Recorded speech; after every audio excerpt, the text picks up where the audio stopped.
Bonjour tout le monde, bienvenue dans cette nouvelle vidéo de constatation sur le gold.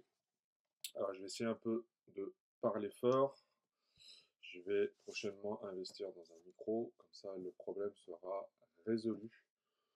Alors sur le gold, par rapport aux annonces, d'accord, d'hier, on a eu une belle impulsion baissière, on a pris le trade au bon moment, donc super, bien content, on a fait au moins je crois bien, c'était, je retourne dans 15 minutes, on allait chercher 900 pips, d'accord. Le trade, on l'avait pris dans cette zone-là. C'était, ouais, c'était par ici,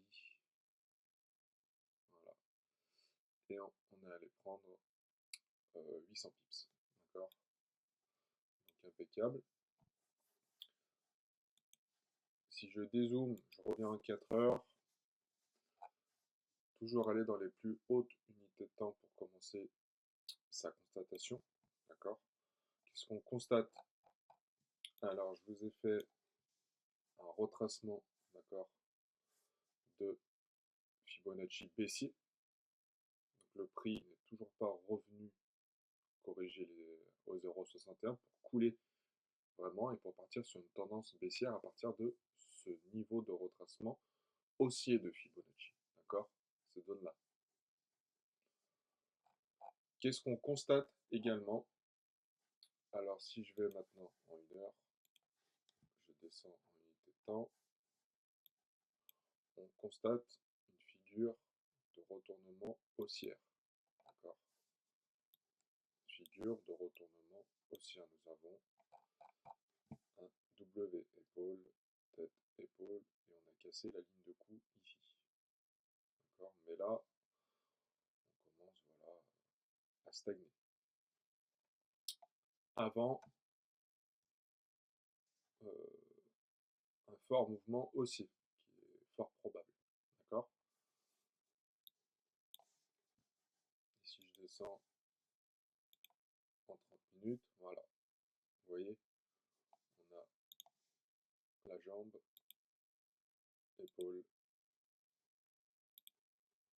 tête, épaule. Et ici, on a cassé le prix et donc cassé la ligne de coup. D'accord. Donc c'est une confirmation par rapport à cette figure-là de retournement. En général, vous avez 70% de probabilité que le trade continue à la hausse ensuite derrière. Ok. Pas 100%, 70%. Ensuite, qu'est-ce qu'on a? On descend maintenant en 15 minutes pour voir les différentes zones techniques. D'accord. Ici, nous avons une zone de résistance, okay, qui est corrélée dans le temps et dans le nombre de touches. Okay.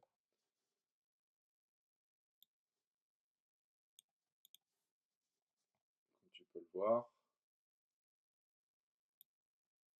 alors je ferai que ça comme il faut, voilà, pas trop mal.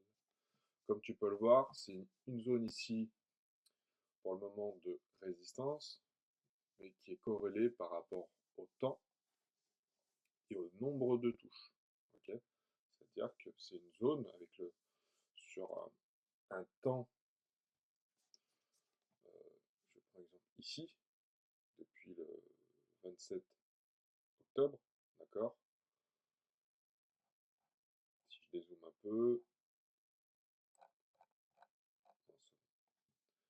donc qui est corrélé avec le temps et le nombre d'impacts qu'il y a eu sur cette zone. Donc ça en fait une zone importante. Parce que c'est une zone où il se passe énormément de choses. À la base, c'était une zone, d'accord, qui est devenue support. D'accord, on a une touche là, une touche là, une touche là.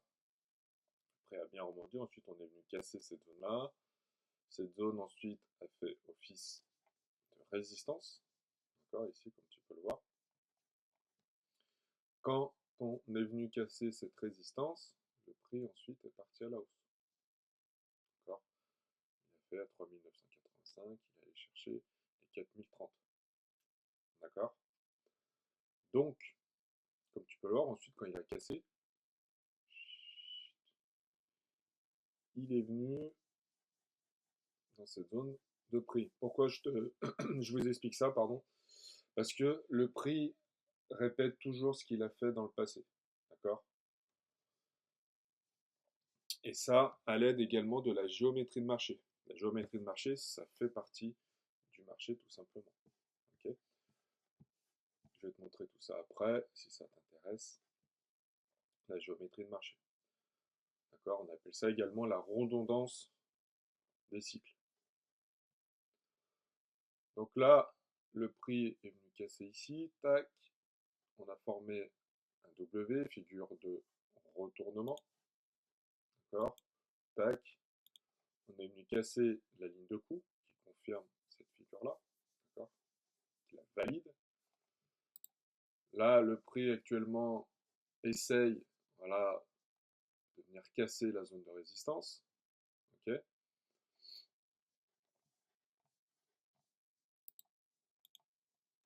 Donc, il essaie de casser là, il va chercher de la liquidité plus bas, il revient, il essaie de casser, il essaie de chercher de la liquidité plus bas. Comme je t'ai expliqué hier, le marché n'aime pas l'échec. Donc, il va essayer de casser. Ok. Donc là, maintenant, regarde ici quand il a cassé, il a fait une belle impulsion haussière après. Après, il est reparti à la baisse. Ok. Donc là, ce qui est possible, c'est qu'il fasse ça. D'accord.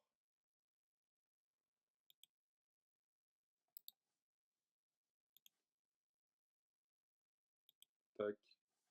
Alors, je vais prendre le pinceau.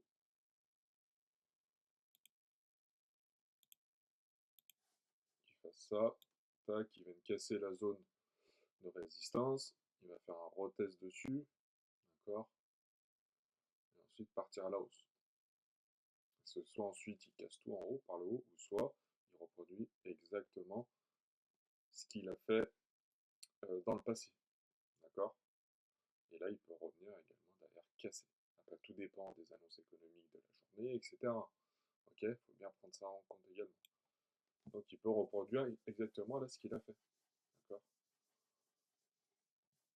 Ça s'appelle de la géométrie de marché. Ici, vous avez une géométrie de marché. Ici. D'accord. C'est très puissant la géométrie de marché. Donc voilà, par rapport aux annonces économiques du jour, c'est soit il peut aller chercher, comme je vous le dis depuis maintenant plus d'une semaine, il peut aller chercher ce haut-là, d'accord,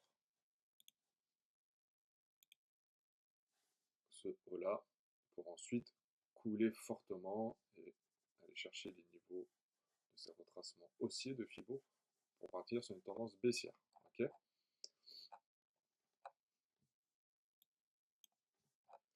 là aussi, vous avez également une autre action du prix possible, c'est que tout simplement, comme tu peux le voir, il essaye de casser mais il n'y arrive pas, donc il peut faire également ça.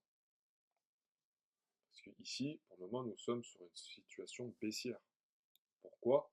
Parce que nous sommes en dessous d'une résistance. Est-ce qu'on achète une résistance? Non. Est-ce que on vend un support? Non plus. Ok. Pour le moment, on cherche des trades baissiers. Tant qu'il ne vient pas casser cette zone-là, nous sommes baissiers pour le moment. Il faut bien comprendre ça. Ok.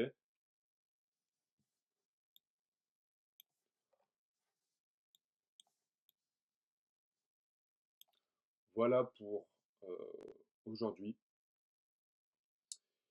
Et puis si vous avez des questions, n'hésitez pas, vous m'envoyez un message.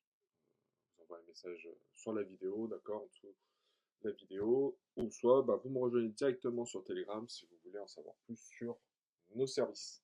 Passez une bonne journée.